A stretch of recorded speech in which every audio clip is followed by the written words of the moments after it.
Hi అండి అందరికీ.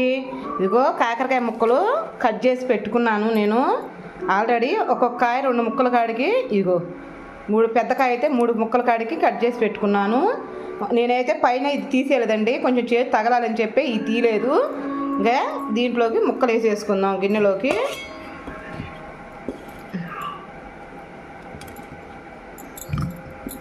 అందరూ అంటారు కదా చేదుగా ఉంటుందని. చేదు ఉంటుంది కానీ మరీ చేదుగా ఉండదండి, అసలు చేదు తగలాలి మనకి. ముక్కలన్నీ దాంట్లో వేసేసుకుందాం. తర్వాత ఇదిగోండి 1 స్పూన్ ఉప్పు,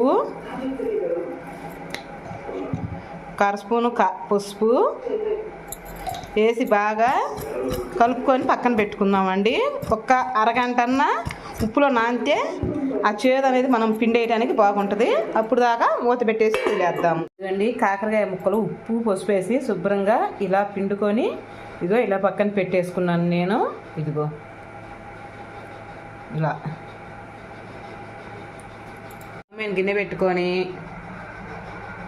దాంట్లో ఆయిల్ పోసుకుందామండి. కాకరకాయ ముక్కలు ఫ్రై చేసుకోవడానికి సరిపోతుంది. అది కొంచెం వేడెక్కనిద్దాం. ఆయిల్ వేడెక్కిందండి, వేసుకుందాం.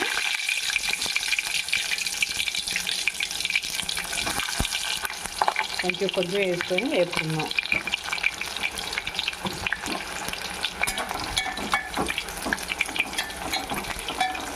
మరి ముక్క నల్లబడిందాక ఎంచవాకండి, లైట్గా మగ్గితే చాలు. ఎందుకంటే మన లోన విత్తనాలన్నీ తీసేసామండి, బాగుంటుంది.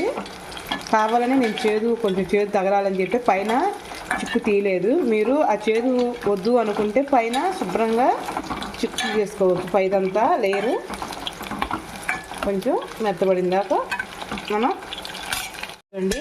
ఇలా ఏగితే చాలు ముక్క, మరి వేగాల్సిన అవసరం లేదు, లోనకంటూ ఏగుతుంది. ఇంకా మనం తీసేసుకోవచ్చండి.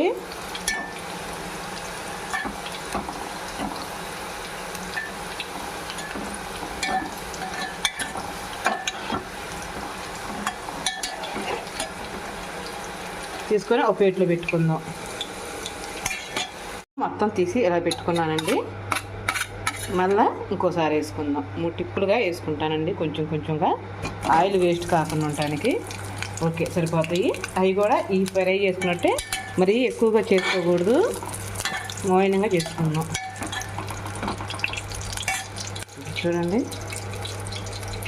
లోనకల్లా మగ్గిందండి. ఇదిగో చూసారా, ఇబ్బంది లేదు. కాకరకాయ కారంలోకి కారం అండి, ఇది తయారు చేసుకుందాం. ఇదిగోండి 2 స్పూన్లు కారపొడి వేస్తున్నాను, చాలు. తర్వాత చిన్నులపాయలండి, ఒక పెద్ద గడ్డ ఇగో ఇలా ఒలుసుకొని వేసుకుందాం. ఒక పెద్ద గడ్డలో వేసేస్తున్నాను. తర్వాత జీలకర్ర కొంచెం ఒకరు వేసుకుందామండి. జీలకర్ర ఈ 3 పేస్ట్లా చేసేసుకుందాం. ఇదిగోండి ఇలా చేస్తే చాలు, మరి ఎక్కువగా అవసరం లేదు. ఇంకా తీసేసుకుందాం. 3వ టిప్ చేశానండి. కొంచెం ఫ్రై అయితే తీసేద్దాం వీటిని కూడా. ఇందా చూసారా ఎంత వేసినా అంతా తీసేసి చూసారా. ఇదిగో ఇలా వేయించుకొని పెట్టుకుందాం, సరిపోతుంది. అదే నూనెలో నేను ఆవాలు 1 స్పూను, జీలకర్ర 1 స్పూను, పచ్చిపప్పు 2 స్పూన్లు వేసుకొని దోరగా వేపుకుందాం. కొంచెం దోరగా వేపుకుందాం. ఎలాగాలంటే గోల్డ్ కలర్ వస్తుంది చూడండి, అలా వేగితే చాలు.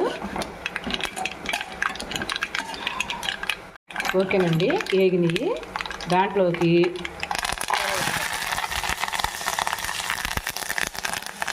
ఇంకా కొంచెం పసుపు, 3 చిన్నులపాయ రెబ్బలు వేసుకొని కొంచెం అలా వేసుకుందాం. కరివేపాకు వేసుకుంటున్నానండి. తర్వాత మనం చేసుకున్న చిన్నులపాయ కారపొడి. స్టవ్ అయితే ఆపుకోవాలి,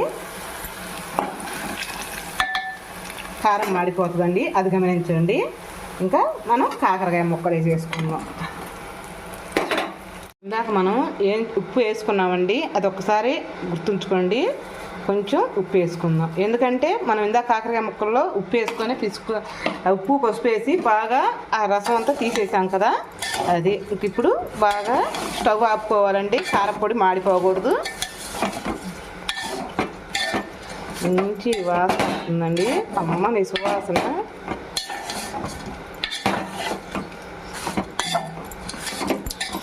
వేడి వేడి కాకరకాయ ఎల్లుల్లి కారం రెడీ అయిందండి.